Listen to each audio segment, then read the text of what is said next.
Okay, Green Frog here, and today I'm going to be talking about the Lord of the Rings trilogy. Now, I'm a really big fan of these movies. I never watched them when they first came out in theaters. They were never really part of my childhood, but I remember watching The Fellowship of the Ring when I was I think it was about 14 years old. It was 2011. I found my grandma's extended DVDs, which my grandma is a massive fan of Lord of the Rings, and now I'm become a big fan too. So the funny thing is that I've never watched The Two Towers or The Return of the King fully until about 3 months ago. And I do have quite a bit to say about these movies because I enjoyed them immensely. One thing that caught me off guard actually was that just how cheerful the movies are. Like they do have serious subjects like the whole concept of evil and Sauron and the Ring and the tormented psyche of Gollum. But they are some pretty they're really uplifting movies with moments that make you go yeah for the characters, and like Return of the King is full of moments like that. But anyway, I'll talk about the movies in order. So here is the box set of the extended Lord of the Rings DVDs, which are not actually mine. I borrowed them from my grandma. She's as I said, she absolutely loves these movies. And Return of the King's poster is actually one of my all-time favourite movie posters. I did actually was able to nab where is it? For $2 at like a thrift store, the original non-extended DVD case, and this is such a great poster. Like Aragorn's sweeping holding the sword and the hair's gone across his face, and Frodo and Sam. It's a really exciting poster. It's just full of energy. And anyway, starting off with the Fellowship of the Ring, Peter Jackson had a colossal task in adapting the books, which I still have not read. I've just finished The Silmarillion, and I read The Hobbit a few months ago for the first time, but I still have not read the Lord of the Rings books, which I'm going to be getting around to very soon. Maybe go to the library and track down a copy of it so I can read it. But Fellowship of the Ring, before Fellowship came out, the fantasy genre in general for film was not very good.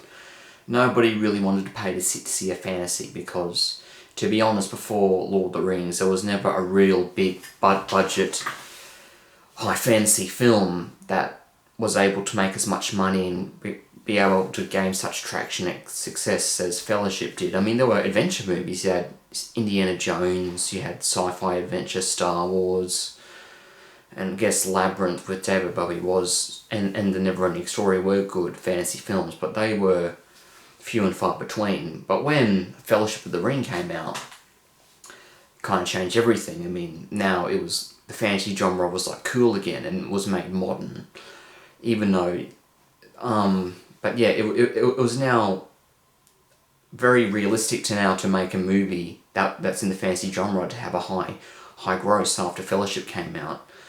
And then two of some of the best sequels in a trilogy, in my opinion, The Two Towers and The Return of the King, because each movie improved upon itself. I think the original Fellowship of the Ring is a solid 8, and Return of the Two Towers is 9, and I think Return of the King, to be honest, is 10 out of 10. It's one of the best, probably the best third movie out of a trilogy I've ever seen, because with a lot of trilogies like Back to the Future and The Matrix, the first one's the best one, and then the second one's good, and the third one is usually the weakest. But not here, not here. Every movie in this trilogy stands on its own as an incredible and epic adventure fantasy film. Before Lord of the Rings, Peter Jackson as a director was not well known. He was basically just famous, well, he was kind of underground, making B movies, kind of sort of these are low budget horror films. But then I still don't exactly know how he got the idea to adapt the films or how it began, but he began adapting the films in 1999 and started painstakingly trying to follow almost every detail from the book into a 3-hour movie. And the movies have such he used New Zealand to basically the best of his advantage in this movie, because all the natural beauty of New Zealand is showcased in this film in such a grandiose and epic way, with sweeping camera movements and so much landscape just chock it into this movie. And they are such picturesque movies with just the sweeping landscapes and everything. Now, what else? The casting is almost perfect in this movie. Elijah Wood was like born to play Frodo, and Sean Astin plays a great performance as Sam, kind of the Frodo's best sworn friend, who sticks with him until the end. And also Andy Serkis as Gollum, or Smeagol. Gollum was a revolutionary character for the time, because before Gollum, there were CGI characters. You had the T-1000 and CGI characters in Jurassic Park, but this was the first real, honest-to-God, live-action CGI mocap performance that was pulled off in this movie. You had like the Pixar movies and the DreamWorks animated movies with CG on their own, but a CG character in a live-action setting was nearly unheard of. And then Andy Serkis was able to pull off an almost perfect performance as this tormented sort of, not villain, but like this, kind of like this tormented side, trapped between two sides of himself, and his horrible obsession with the ring, which destroys him, unfortunately. But Gollum is a brilliant character, and he has funny moments, he has sad moments, and he has some pretty scary moments all in one. And for the first time mocap CGI in live action performance, he blew it out of the park, really. Andy Serkis is now famous after this role was done, and apparently in order to get his voice on, he had to drink like this juice made of like kiwi fruit and honey all mixed together to make this very phlegmy voice. And it pays off. You can see how hard everyone worked in this production, every single person, and it pays off. Now, apart from the incredible use of New Zealand and the cast, the second best aspect about this movie is the production design. Holy shit, they went absolutely all out with the production design in this movie.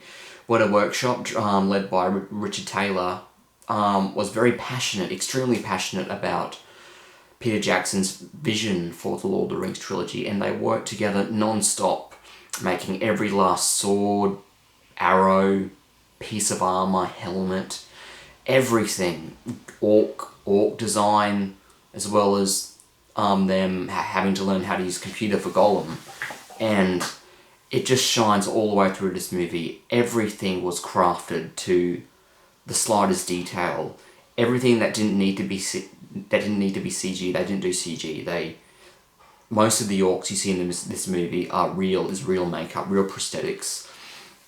The dragons and those giant elephant things in The Return of the King was CG, but all the choreography, all the stunts, all the swordplay was all real, and Weta Workshop has to be commended for putting in an incredible work in this movie. All three movies. I would definitely love to go to Weta Workshop one day and meet the crew and be able to see, because they do tours of the Weta Workshop, but it's been a very long time since I've been to New Zealand. I haven't been to New Zealand since 2011. But it's definitely on my to-do list next time I go to New Zealand, and also check out the Hobbit Village, which I haven't seen yet. But Fellowship of the Ring is an almost perfect start to a trilogy like this. It's very cheery with the hobbits, and it sets this incredible world, and then things get pretty dark pretty quickly throughout the movie, and then The Two Towers carries that story, brings it to new heights, and introduces new characters, new twists, and Return of the King is a perfect finale. It's like the perfect finale movie. It's almost like impossible to top this. Everything connects. Everything connects so well in that movie. Everything comes full circle. Every answer is... Every question is answered. There's no stone left unturned. It's a brilliant ending, an emotional ending, and a very, very final and a very satisfying, full-fledged ending. And it is a shame that a lot of trilogies haven't ended the way that this trilogy did, because it's an almost perfect trilogy. And I'll give Fellowship of the Ring an 8.5 out of 10, The Two Towers a 9 out of 10, and Return of the King a perfect score, 10 out of 10. I would say probably the trilogy as a whole would be a solid... I'm just going to say it gets a 10 out of 10 for me. It's a perfect trilogy, really, when you think about it. It's hard to make a trilogy that is just so, just awesome, and